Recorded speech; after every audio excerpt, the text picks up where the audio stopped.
հայ տնտեսվարողները այնպիսի որակ են արտադրում, որ Եվրամիության շուկաներում դեսպանատների թե գործընկեր պետությունների հետ միասին հնարավոր է գտնել այդ շուկանը եւ հենց վաղը տանել, թե բովանդակային լրջագույն աշխատանք կա, որը մենք չենք կարել եւ բոբիկ ենք ուղղակի, այստեղ փլուզման, այսպես ասենք, այս շուկաների, այս հարթության արտանողների ռիսկը ինչպիսին է։ Իմ ճանաչած բազմաթիվ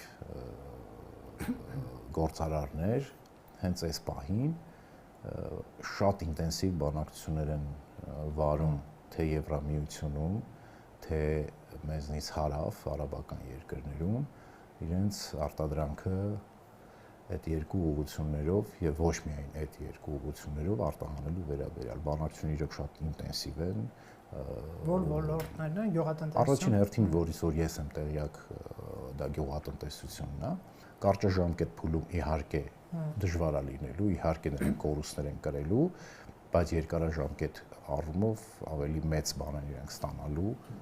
հեռանկարներ, քան հիմա։ Հիմա կառավարության խնդիրը այս պահին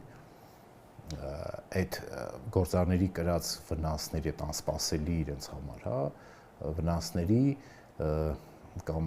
զրոյացումն է կամ նվազեցումն է կամ նույնիսկ այնպես պիտի արվի, որ իրենց վրա շատ ծանր չզգան այս ամեն ինչը ու մենք կտեսնենք, որ առաջիկայում կառավարությունը անընդհատ ինչ-որ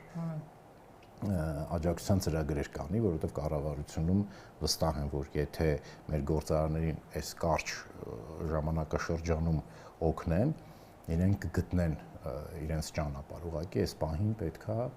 այդ աջակցությունը ցույց տալ։ Իսկ ինչ վերաբերում է այսպես այդ ապոկալիպտիկ բաներին, տնտեսական պատերազմի փլուզմանը, մեզ մոտ հասարակության մեջ կա մի այսպեսի